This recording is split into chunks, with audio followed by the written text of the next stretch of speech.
نحمده ونصلي على رسوله الكريم اما بعد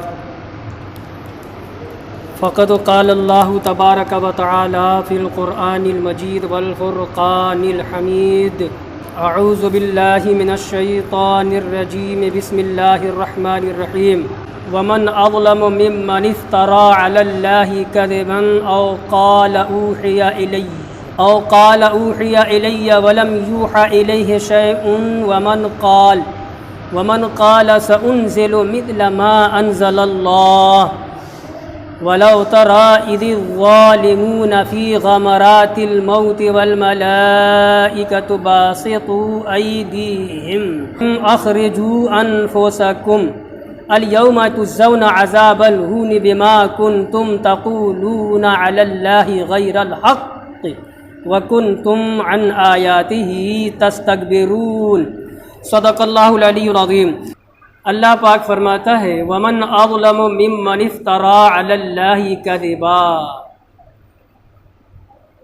اس سے بڑھ کر ظالم کون جو اللہ پر جھوٹ باندھے، او قال یا کہے اوحی الیہ یا کہے کہ میری طرف وحی آتی ہے، میری طرف آسمان سے وحی آتی ہے، وَلَمْ يُوحَى إِلَيْهِ شَيْءٌ حالانکہ اس کی طرف کچھ بھی وحی نہیں آئی، وَمَنْ قَالَ اور اس سے بڑھ کر ظالم کون جو کہے سَأُنزِلُ میں بھی اتار دوں گا، میں بھی نازل کر دوں گا، مِثْلَ مَا أَنزَلَ اللَّهُ اسی جیسا کلام جو اللہ نے نازل کیا، وَلَوْ تَرَى اور اگر تو دیکھے اذ الظالمون جبکہ ظالم لوگ فی غمرات الموت موت کی سختیوں میں ہوں، والملائکۃ باسطوا ایدیہم اور فرشتے اپنے ہاتھ بڑھائے ہوئے ہوں، اخرجوا انفسکم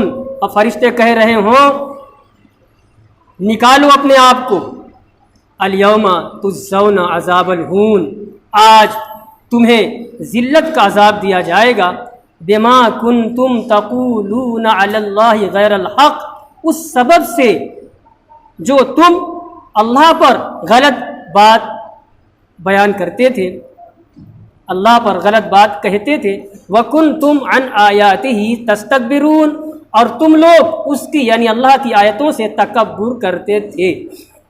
اور اس سے بڑھ کر ظالم کون جو اللہ پر جھوٹ باندھے۔ تفسیر کر رہے ہیں فزعم اور اس کا گمان ہو جائے، اس نے وہ گمان کرے، خیال کرے ان اللہ تعالی بعثہ نبیہ کہ اللہ تعالیٰ نے اس کو بھی نبی بنا دیا اللہ نے، او قال یا کہے میری طرف وحی کی گئی حالانکہ اس کی طرف کچھ بھی وحی نہیں کی گئی۔ مفسر حضرت قتادہ رحمۃ اللہ علیہ تابعی ہیں، انہوں نے کہا تفسیر بیان کرتے ہیں اس آیت کی، کہتے ہیں نزلت فی مسیلمۃ الکذاب، یہ آیت کریمہ سورہ انعام کی آیت کریمہ نازل ہوئی مسیلمہ کذاب کے بارے میں، وکان یسجع ویتکہن اور مسیلمہ کذاب شاعرانہ کچھ کلام کہتا تھا، ویتکہن اور کاہنی کرتا تھا، کاہن یہ ہوگا آج بھی ہوتے ہیں نا، ہاتھ کی لکیر دیکھتے ہیں تمہارے نصیب میں یہ ہے، ابے تمہاری پشت مٹ جائے گی، نصیب میں کیا ہے تو کیا بتائے گا، نصیب متعین کرنے والا ہی تو بتائے گا۔ تو مسلمہ کذاب یہ کاہنی کرتا تھا اور یہ کچھ شاعری والا کلام جوڑ کا توڑ کرتا تھا۔ اب آگے کیا ہوا کہتے ہیں فدع النبوہ دعوی نبوت کر بیٹھا، نبوت کا جھوٹا دعویٰ کر دیا، کس نے؟ مسیلمہ کذاب نے۔ وزعم اور اس کا یہ دعویٰ ہوا ان اللہ اوحی الیہ کہ اللہ تعالیٰ نے، اس کا دعویٰ ہوا حقیقت میں نہیں، اس کا دعویٰ یہ ہوا، اس نے دعویٰ کیا کہ اللہ نے میری طرف کچھ وحی کی ہے، کلام بھیجا ہے، ویسے ہی کلام جیسے رسول اللہ پر نازل ہو رہا ہے، جھوٹا دعویٰ میں بیان کروں گا ابھی آگے۔ اور یہی نہیں، اس مردود مسیلمہ کذاب نے نبوت کا جھوٹا دعویٰ کیا اور اس کے ماننے والے بھی ہوئے۔ یہ دنیا ہے، اچھے لوگوں کے متبعین ہو جاتے ہیں، برے لوگوں کو بھی ماننے والے ہو جاتے ہیں۔